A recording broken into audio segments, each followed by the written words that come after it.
Arguably, Van der Graaf were a truly progressive band in that they progressed every element of the band.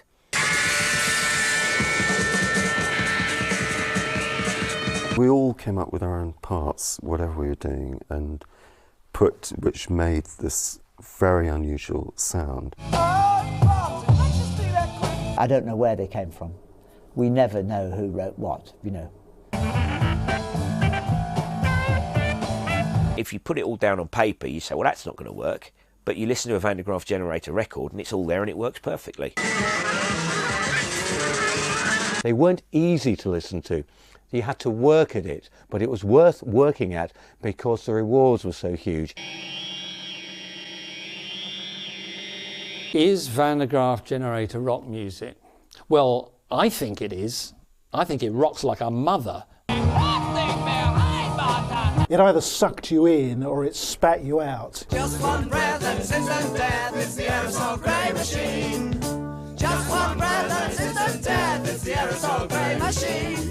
To understand what Aerosol Grey Machine was, you really have to go back to the birth of Van der Graaf Generator. It started in Manchester with Chris Judge Smith and of course Peter Hammill. When I got to Manchester University, I answered an ad which said anyone interested in rock music, come to room C16. So about 20 guys with clutching guitars turned up. There was one guy sitting on the floor playing a song, singing a song to himself, and I stopped and I listened. And he had an amazing voice and the song was fantastic. And I thought, aha, this is the man. And this is Peter Hammill. So that was how the band started. My form is mystic, but my heart is pure. You'd better believe what I say. I am the necromancer.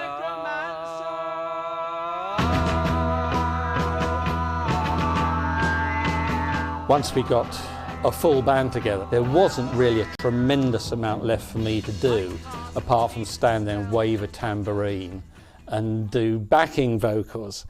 So I decided it would be better for the band if I bowed out. I mean, it was obvious the band were going to go places. They were managed by Tony Stratton Smith, who just formed Charisma Records. And he felt that they had a bad deal and didn't really want them to record with Mercury. But actually the band weren't doing very well anyway. And things came to a head when they had their equipment stolen outside a gig. And at this point the band got quite depressed and broke up. So Peter decided that it was then safe for him to record with Mercury Records as a solo artist. Peter Hammill went in and did Aerosol Grey Machine, and then he decides, well, I need musicians. Who do I know? I don't really know anybody in London. I know, I'll call up my old mates from Van der Graaf Generator. And things went pretty well. They in fact recorded the whole album in 2 days. And in fact they went so well that the band thought that they would get back together again, which they duly did. So he got back the band, did an album under the name Peter Hammill, which was effectively the first Van der Graaf Generator album. But of course their manager didn't want them to record for Mercury Records, so he wouldn't let the rest of the band sign. Only Peter Hammill was signed to them. But because it was him guiding it and pushing it, it's very much a solo album under that guise.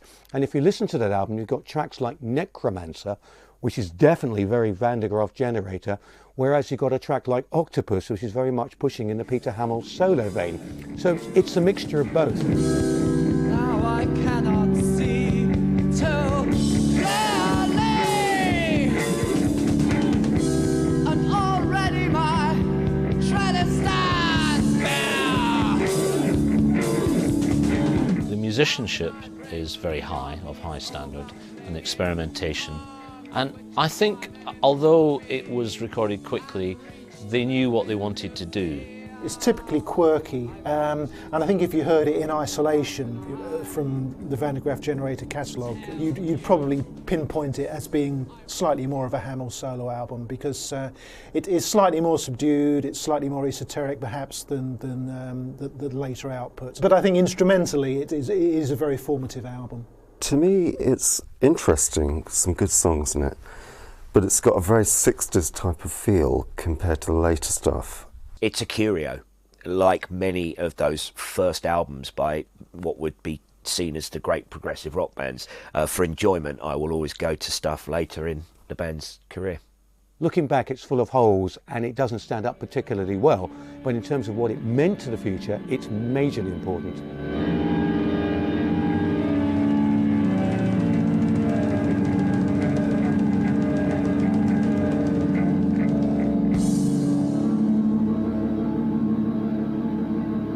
For me, very much the whole thing sort of kicks off with The Least We Can Do Is Wave to Each Other.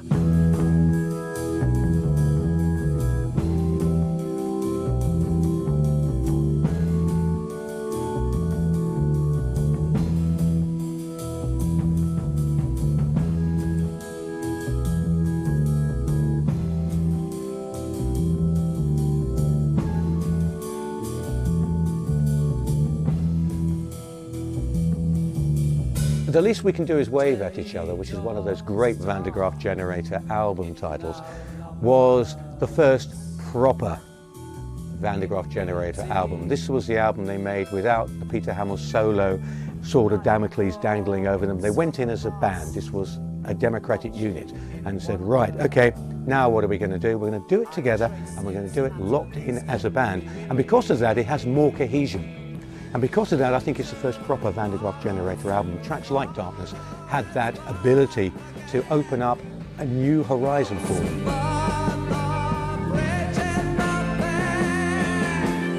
I worked out it's a very kind of brooding, insistent bass line sort of underpin it structurally, and I think Dave Jackson played some really great sax in it, you know. And again, there was like a real momentum. It sort of formed itself, but we all put in our own parts and it worked very well. Darkness, you know, was a classic track for us. A great opening track, you know, we'd go on stage and start, and, you know, with all the gentle rhythmic cymbals and wind and moaning and things, and then suddenly you hit the verse and you've got, you know, power, double horns and double saxes.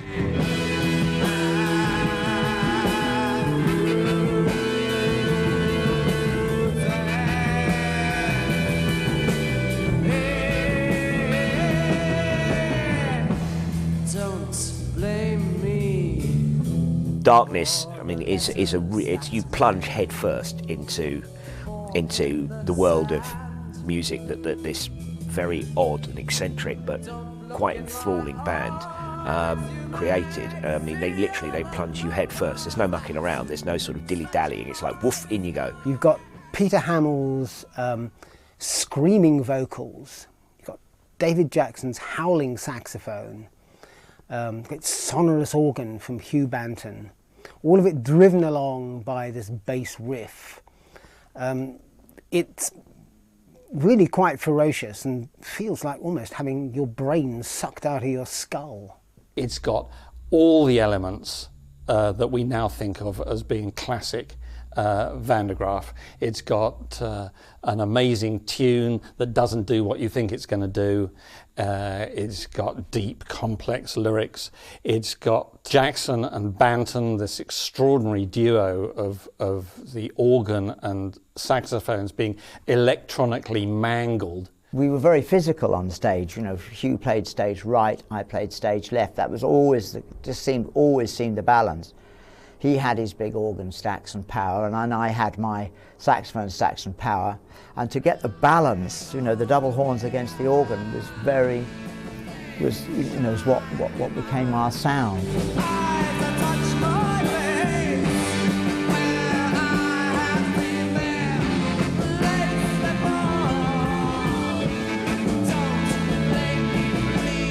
For a Peter Hammill song, this is relatively conventional, at least as regards the chord sequence. This makes it quite an accessible track for people starting off listening to the music. This is basically a 3-chord song, but what's interesting about it is he uses an E root, and then he plays a C major chord over an E root and a D major chord over an E root. And it creates a tension which works really quite well with the lyrical content of Van de Graaf Generator stroke Peter Hammill. So the C and the D are creating the tension against the E root. And this is very typical of the type of things that Peter Hammill would write, and as I say, put it to the rest of the band, who would improvise or work out their parts once he'd presented the song to them. Quite often he'd come up with really quite a, well, to varying degrees, sometimes quite worked out, and other times like quite a loose sort of skeleton of a structural thing to which, you know, we'd virtually co-create the music, you know. Day dawns dark, it now numbers. Day dawns dark, it now numbers infinity. Life crawls from the past, watching in wonder. I trace its patterns in me. The lyrics are always completely baffling with Van der Graaf Generator. Numerous interpretations can be made. Hammill, immensely talented lyricist, superb poet, but very obscure. I've got to tell you that I think he's a genius, and that's not a word I fling around in a casual way. He has this extraordinary gift of focus and creativity, and all this creativity and this intelligence has been poured into the art of songwriting. Peter Hammill also redefined what a rock and roll vocalist was supposed to be about, in that he didn't follow any of the conventional patterns of singing. He would use his voice and fly into the upper registers, make almost sort of animal howling noises before returning to grunts, growls. These were not in the usual rock and roll repertoire, at least not in the way that Peter performed them. I think he was better with Van der Graaf Generator than he was with any of his solo material. I think the band gave him the expanse to really move and flow and experiment. Hamill's always been at his best, I think, when exploring the darker side of life, the fears, the nightmares and so forth, and doing it in a fractured and fragmented way, and allowing the band almost to follow him. He sets the lead with the words, and they almost try to juxtapose what they do inside that particular framework. And it worked beautifully with Darkness because it's eerie. There's not much hope in some of Van der Graaf Generator's music. In fact, Bruce Dickinson from Iron Maiden, who's a big fan, once described their music as positively wrist-slashing stuff. Now, I wouldn't go that far.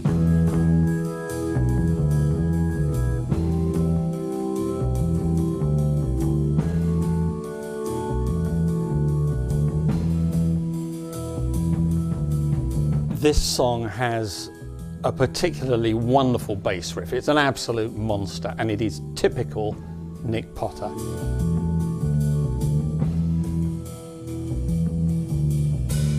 It holds the whole thing together, and it's him announcing his arrival on the scene. Nick Potter's bass part on Darkness starts beneath the piano, and once the piano moves off into another area, it kind of builds by itself in a kind of bolero-like fashion. It's a basic riff, but as the song progresses, he adds his own colour to this basic riff until it becomes literally a tour de force that drives the entire song. I'm not an average kind of bass player. I got into using quite a lot of effects, in fact, and I do a lot of things that I've never heard any other bass player do.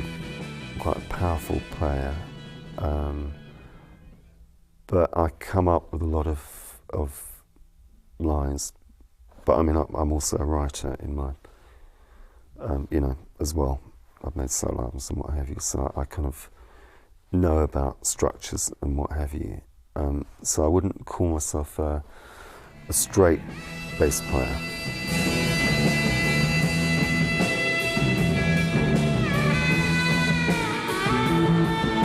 And Nick Potter was a very good bass player, I think, because he had a bit of taste, he had feel, you know, the groove. These are the important things for him as a bass player. Some of the tracks required a bit of technical ability, which he obviously had. So he came, I think, from the right school of music. It wasn't just technical. That is quite prevalent on not just Darkness, but quite a lot of the tracks that he was involved in. I don't think you could turn around and say he was a genius in musical terms. I think it'd be fairly hard to say that about almost any bass player. but he was a highly competent bass player. He's just perfect for the job. He fits in beautifully. He sounds completely assured, completely at home with this weird music. Even the sound he uses is just perfect. And he anchored a lot of the music, so that when they went off on their flights of fancy, there was always the man there rooting it. Really, I think the best thing that you can say about him, as a bass player, is that he didn't stick out. And in those terms, that's actually praise and not criticism.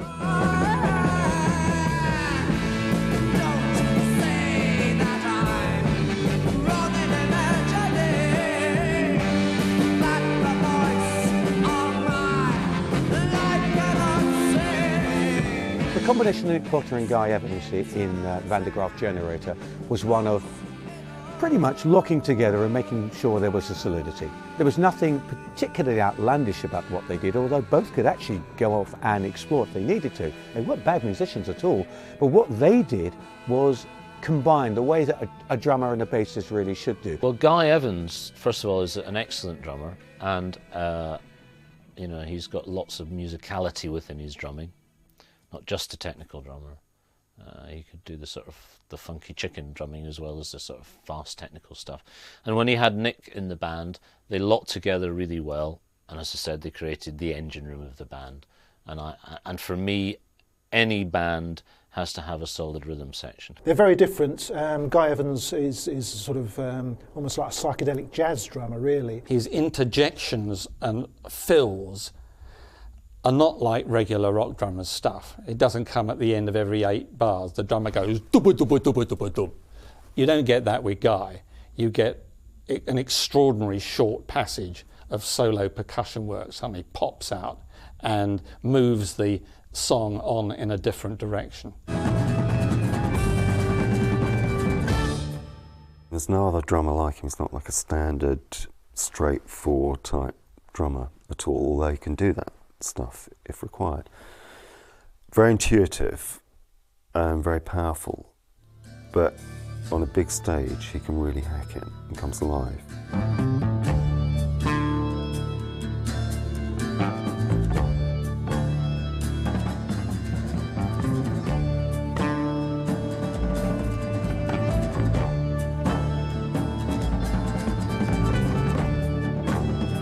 Whatever would Robert have said is actually about Robert van der Graaf, the scientist who inspired the Van der Graaf Generator and indeed gave them their name.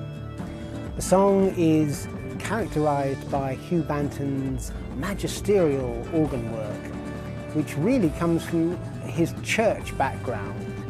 The classical church sound that Hugh Banton portrayed became very quickly one of his trademarks, but it became a trademark of the band as well.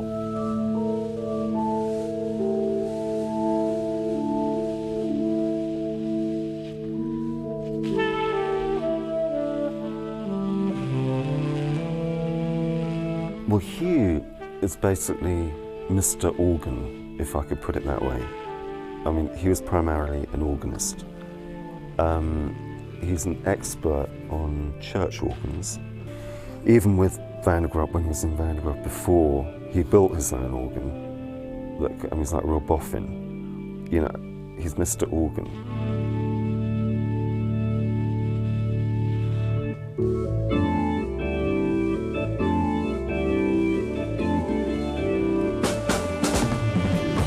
People say that Hugh Banton's organ style is churchy. Well, I think this is really the wrong word to use. He's a classically trained musician. He's Royal College of Organists, as far as I can remember.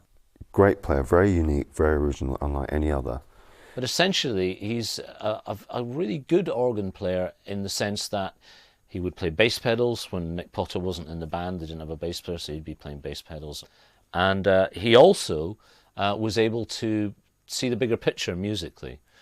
He would create sort of slightly odd sounds, so he understood the instrument very well. Hugh often would realise that we needed this to finish the piece, to resolve all of the things that were going on, and he'd say, I need, give me an evening, give me an afternoon. and we'd all go off and throw a cricket ball at a wall or something, and he would write some incredible chordal development which would take us a day to understand, let alone play. And but you know, he was at the height of his powers in terms of arranging things in those days.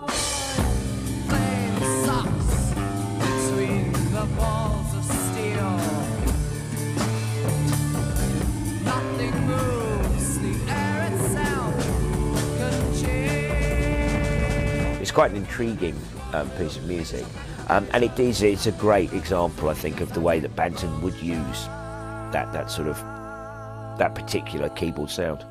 I think listening to that track, you can see hallmarks of ideas and contributions coming to people from different members of the band in terms of the arrangements and the structure of the pieces.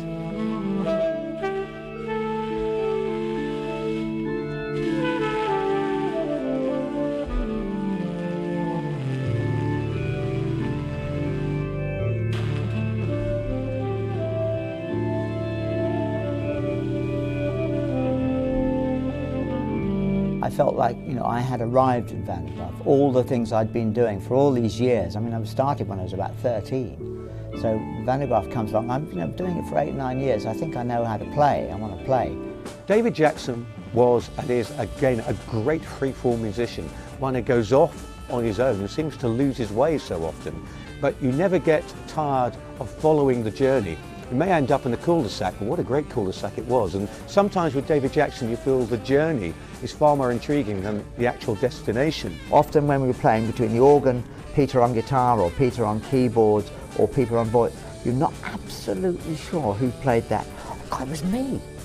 You know, not absolutely sure who played what at certain moments of confusion. Something very special about his playing. He can be extremely emotive, almost in a way that when you hear his playing, it stirs something, you know, you kind of feel like a tear's about to come. It's a weird thing, you know, he can be like that. Or very kind of powerful.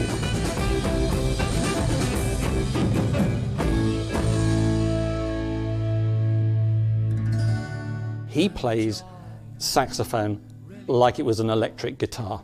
You listen to it and he caters for, he fills the space where you might expect the guitar to be with the most wonderful array of sounds from his various saxophones. He is an amazing musician. He's capable of tremendous lyricism and great blasts of raw power. I'm not a saxophone player who sits around smoking a cigarette, you know, waiting for the solo to come in about 10 minutes' time. I should play a solo or something. I'm not like that. I've just got to be part of the music all the time.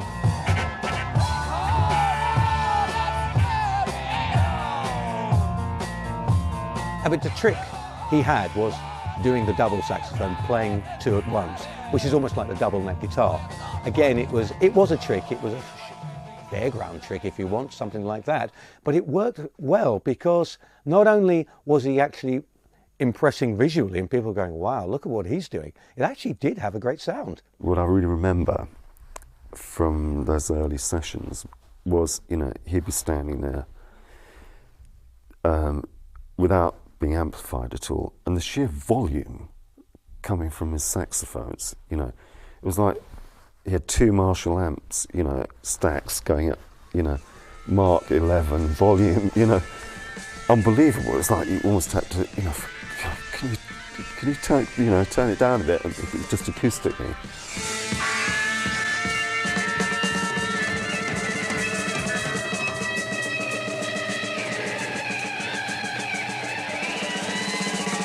You have to bear in mind that I was playing with effects.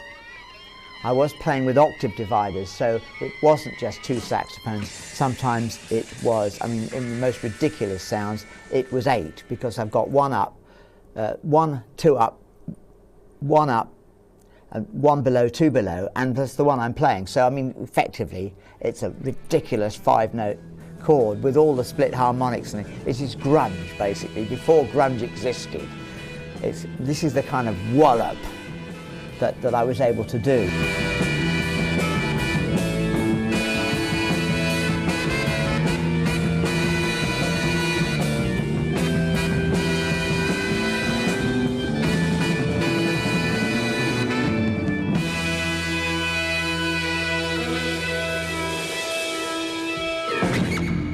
The Least We Can Do is Wave to Each Other is far, far better than the Aerosol Grey Machine. I mean, on a personal level, it's my favourite Van der Graaf Generator album. I mean, I think it's fantastic. The Least We Can Do is Wave at Each Other was a better album than Aerosol Grey for 3 major reasons. One, the lineup was now solid. It was recorded at the Great Trident Studios in Soho, which Bowie and lots of different people used to use. The Beatles used it, in fact, as well. And they had a producer, John Anthony. And I think the whole thing was more cohesive. So they got together, not to add on to Peter's tracks, but as a band. It's very much more sophisticated. The recording technique is very much more polished. The songs are more geared to the band. You have Jackson now, the final element, stirred into the mix, the final bit of alchemy. And you have Nick Potter. Yeah, it was the first proper Van der Graaf Generator album as far as I'm concerned. And the record company were very much behind us, which was great. There was like a huge feeling of momentum within the band, you know, we were kind of unstoppable.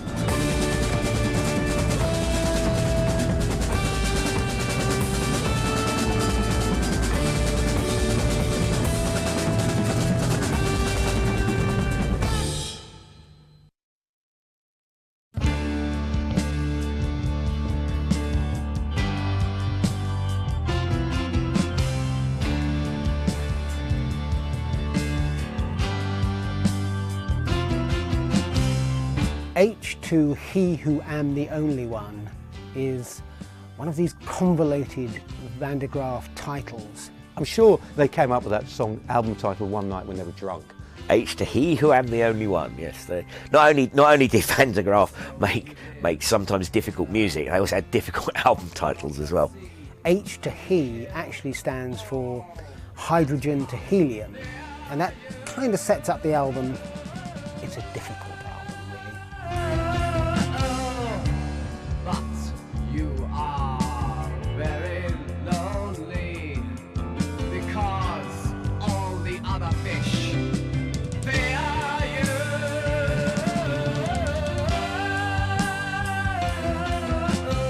you. It has the lot, and I don't just like it because it's got one of my tunes there in Killer. It has some splendid songs, they really are terrific. And it's got Van der Graaf Generator doing what Van der Graaf Generator did. Going at a good tune and dismembering it, turning it inside out, playing it backwards. It's almost like an instrumental free-for-all. Everybody's playing off each other. Nobody really seems to know what the other one's going to be doing. And I think that's part of the attraction. You know, I think, you know, they surprise the listener by going off on these tangents, and secretly I think you're surprised as well because you think they don't know what they're doing either. H to H, you've got more complex melodies, you've got more diverse lyrics, more different zones, you know, space. I was writing lots of nasty harmonies, vicious, aggressive harmonies in writing things like that. I mean, so frightening that one of my girlfriends at the time used to cover her child's ears.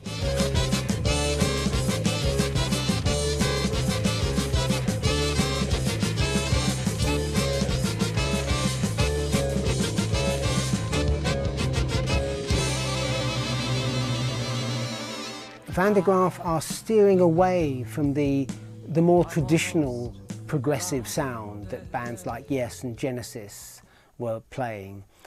They were carving out their own little niche, which was much more esoteric. It's certainly an acquired taste.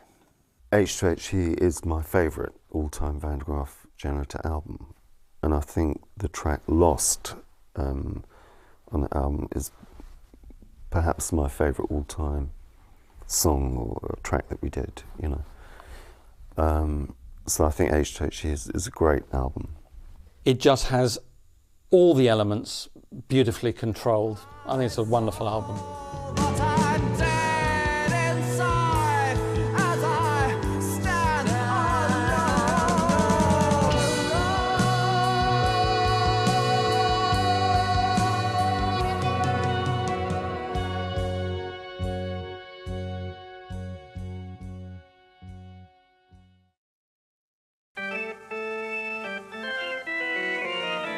Theme 1 is a real oddity.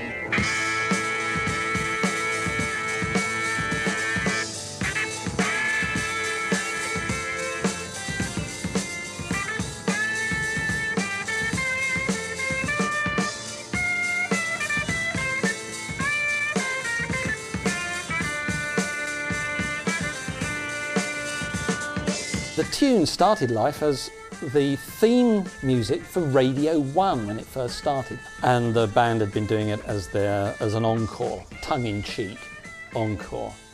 But it came out as a single and was a huge hit. I play the tune, and Hugh plays all the harmony and incredible improvisation, multiple parts that he has to play. Guy plays a steaming drum track all the way through it, and the record company were right. It was a hit, and it was a hit in Italy. So, you know, it opened the door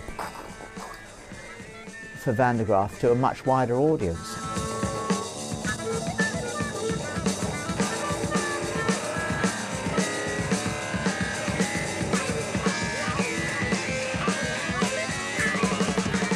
So it's just David Jackson, Guy Evans and Hugh Banton. And Banton is playing bass pedals anyway to mask the, well, to cater for the fact they don't have a bass player. I personally on theme 1 don't really miss the bass that much. It's a very strong melody, and David Jackson and Hugh Banton, who are playing the melody, play it very well, and Guy Evans, as I said, is a great drummer, and he's sort of free to be a bit more, I suppose, jazz-like in his approach to the playing on that particular track. And it works.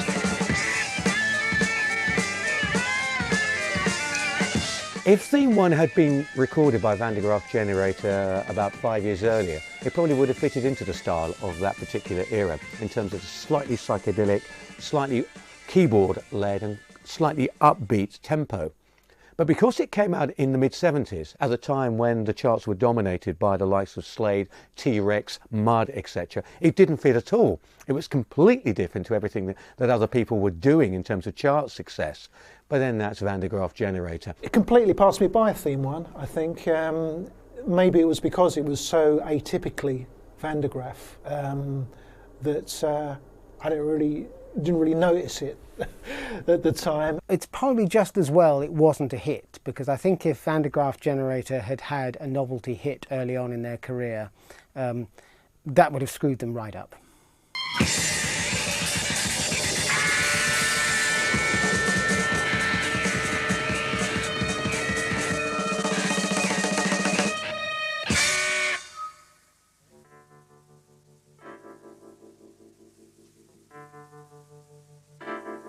A Plague of Lighthouse Keepers is the masterwork as far as I'm concerned for Van der Graaf Generator. Plague of Lighthouse Keepers is widely regarded as the jewel in Van der Graaf Generator's crown. It's certainly their most intense and confusing hour. It's over 20 minutes in length and it's a magnificent story. For me personally, it probably is their greatest achievement. I think it was something that was waiting to happen. I am a lonely man, my solitude is true. My eyes are grown stark witness, and now my nights are numbered. As far as I remember, it was a complete surprise when we got to the TV studio to find out that we were playing A Plague of Lighthouse Keepers. It was not what we thought we were there to do. We thought we were just going to play our set. And so we had a crisis meeting and we decided we could do it in 2 halves. So they did one half with sparklers and one half with candles. And that's what we did. In hindsight, of course, you know, watching that performance, it's exceptional. It is exceptional. It's a fantastic feeling because we would never try our hardest to get across the point, you know, to get across the emotion, because the tunes are very, they're very emotional. They're very, very beautiful. The opening theme is absolutely divine. It's one of my favourite tunes, Peter's tunes.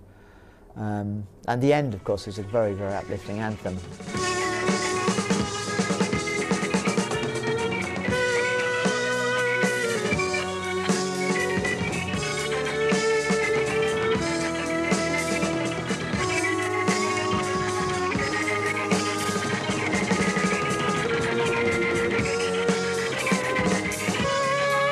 Plague of Lighthouse Keepers is a 23-minute opus that was divided up into 10 different sections, which had such sort of curious titles as Custard's Last Stand or The Clot Thickens, which I suppose is what for Van der Graaf passes as humour.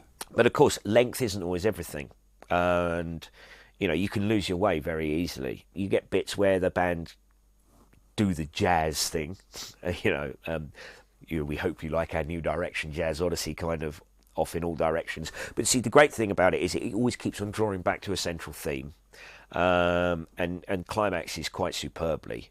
I think the final piece, which is called We Go Now, that melody, was perhaps the starting piece, and I actually wrote that piece. It's my music. And I think Peter was very taken with that melody. I think he was very taken with him, although I didn't get to play on it. This is somewhat ironic, you know. You wouldn't let me play up, no. Can't I play a little? No. Don't need you on that bit. Okay, all right. Lighthouses, my house, the key. What can I find? This is a self-contained story. This is a story of a lighthouse keeper and how he deals with death, with life, with not being able to save ships that crash on the rocks, with not bothering to save some ships that crash on the rocks. It's got guilt, it's got frustration, it's got agony, it's got angst. It's a wonderful piece of work. There's some mad ideas. There's some beautiful melodies. There's some very, very powerful things. All the complicated bits, the sudden changes, are there for a reason. They're there for a musical reason, and they carry the story on. They carry the meaning of the lyrics on further. And the playing on it is just amazing throughout. Now, that doesn't seem very much. It's like an absolutely mad march. But everybody starts playing that with all the harmony and all the rhythm and all the ingredients and the insane rhythm, and it just becomes a march of the mad zombies. It's absolutely exhilarating to play.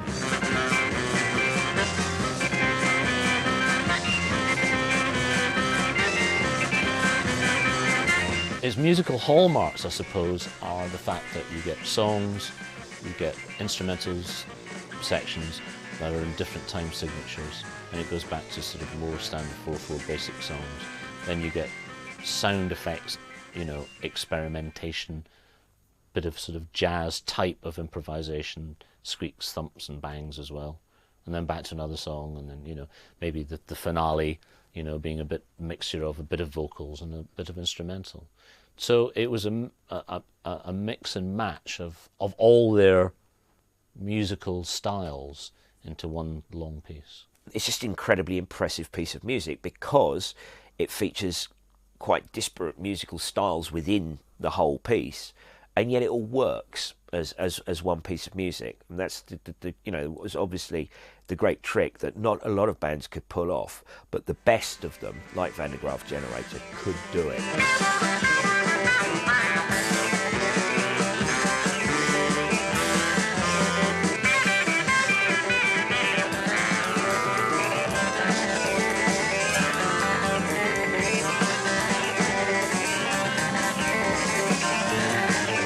If you listen to Lighthouse Keepers, it's very good, but there are parts which are quite disjointed within it. And I think that's fairly obvious that's going to happen. I mean, Peter Hammill wrote this as separate songs or separate parts, and then the band pulled it together. One of the elements that the band brought to it was that at various times you would have half the band playing one section of the piece, while the other half of the band played another section of the piece. Now, strange as it may seem, it did actually work at times, although you had to be concentrating pretty carefully to get it. It's quite breathtaking and quite brilliant in its design, in its complexity and in its execution. And I think it's the highlight of Van der Graaf Generator's career.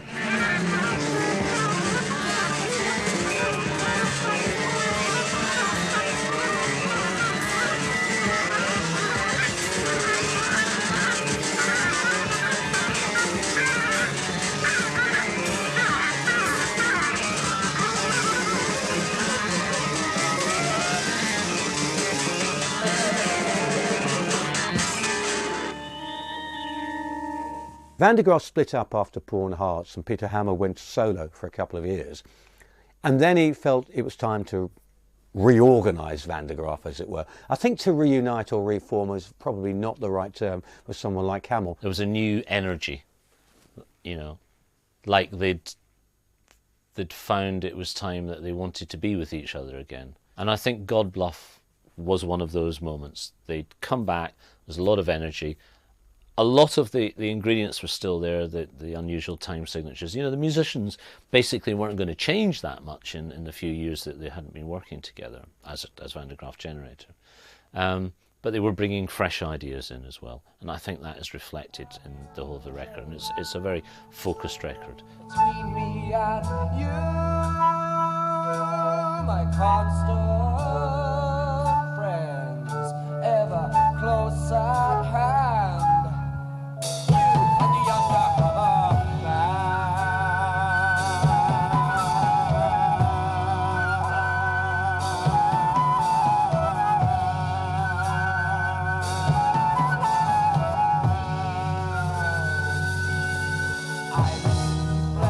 To me, it sounds like it's just seamless development and progress from the previous album.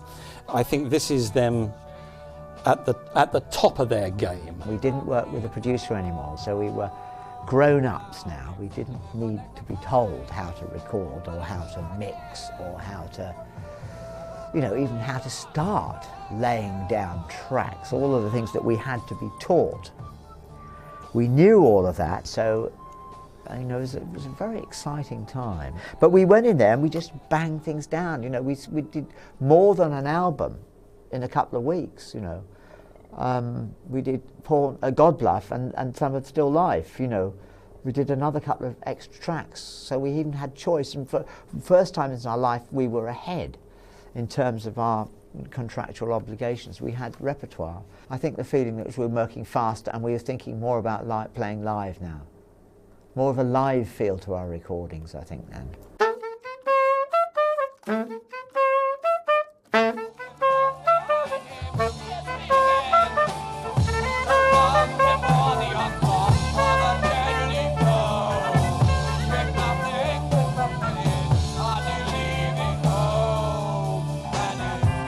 Scorched Earth certainly lives up to its title.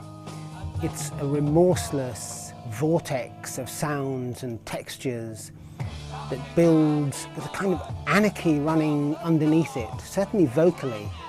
It's almost shades of Marquis Smith and the Fall, curiously enough. And then it gets to a sort of magisterial interlude before it builds up once again to an awesome finale.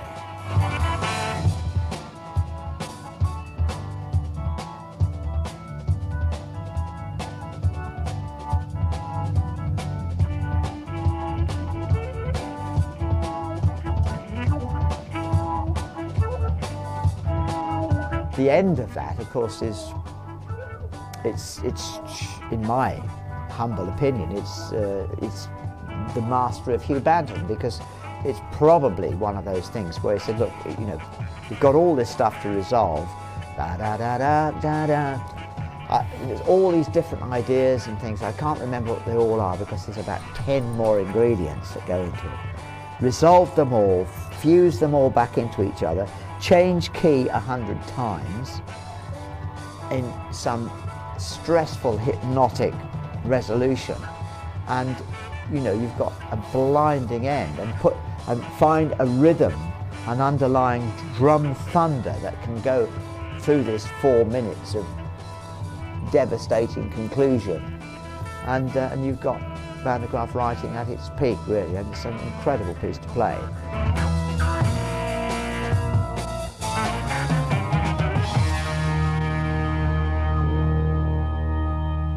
The Scorched Earth, I think, is I suppose you could describe it as Van der Graaf Generator at full throttle, really. It's where all their complex arrangements really come together. I think if you played Scorched Earth in isolation to somebody who'd never heard Van der Graaf before, that would probably sum up the band pretty well. It's got all the elements there up and running. It's got the compound time signatures it's got the brain scrambling bits of musicianship, it's got the big tune, it's got the monster riff. Van der Graaf Generator, business as usual. It's got basically a triplet feel to it, but it's got bars of 4/4, 5/4 and 7/4. So not unusual for Van der Graaf Generator.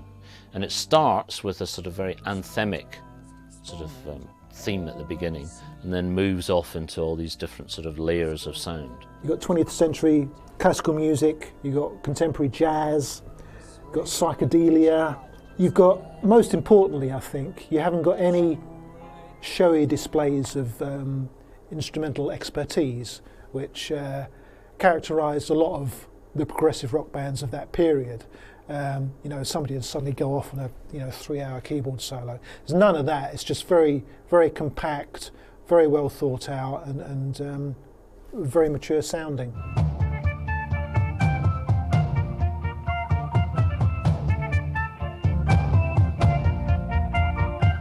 Sleepwalkers ends the Godbluff album in style.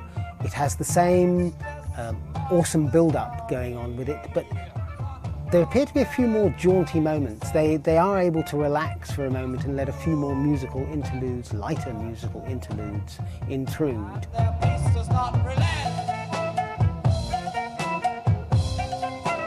The first half is very restrained, very delicate, with Banton and Jackson kind of dancing a little minuet round each other. It is just on and on, streams of consciousness, and the rhythms are complex and changing, the structure is weird, but it's not weird if you understand Peter and you understand the lyrics. It's kind of building blocks. It's building blocks of themes and developments and key changes. What wonderful arpeggios, because then they're not expected intervals, and they're lovely fourths and fifths intervals all the way. Big steps in music that open everything up. Great big steps that create this open landscape to which you can put the tune right down the middle.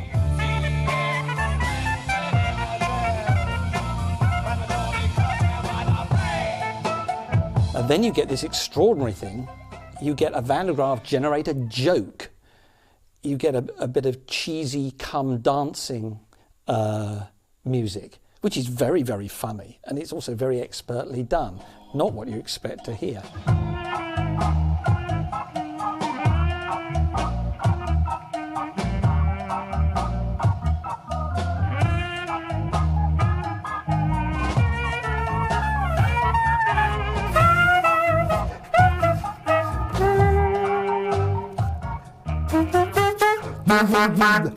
It's fun. I mean, it's just fun. It's humorous, but for some reason it makes a very poignant statement in the story. It's a story, really.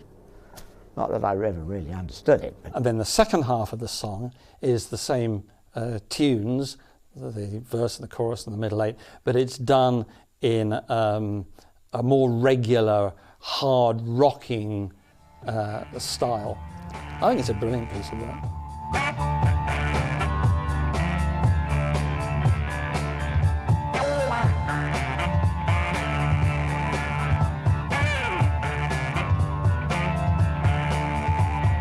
The main thing about the Godbluff album, and in particular this track, is there's quite a strong musical theme running through the record. And also his lyrics had got a little lighter at this point. Everything was a little bit more melodic than it had been in the past. There's 4 tracks on the album. I don't think Sleepwalkers is particularly one that stands out above the others. I think they've all got their merit on that album. I think for Van der Graaf fans, Godbluff was probably the ultimate comeback album for them. I don't think they could have done any better. They certainly, I think, pleased their hardcore following by, being typically indulgent and intense or whatever. But there was a degree of accessibility there also that I think had been missing previously. They came back a more disciplined band. They came back with more of a vision of how to work in a studio, how to be a proper band. And because of that, I think although Godbluff is much slicker, much smoother and much more cohesive as a piece of work, it doesn't have what those earlier albums had. So personally for me, it was an extremely disappointing comeback, although it's raved about by almost the rest of the world because it has so much good music on it. But to me, no, sorry, I don't think they should have reformed. Godbluff for me is a bit too heavy and kind of discordant and not really, you know, not my favourite album at all, frankly. Not my cup of tea, really. It's only got 4 pieces of music on it, and all 4 pieces are very, very good. But I still would say that not one of them is better than the classic material from the first phase of their career. It's a worthy comeback. It's not a pointless comeback, but it's certainly not, you know, the be-all and end-all of Van der Graaf Generator's career.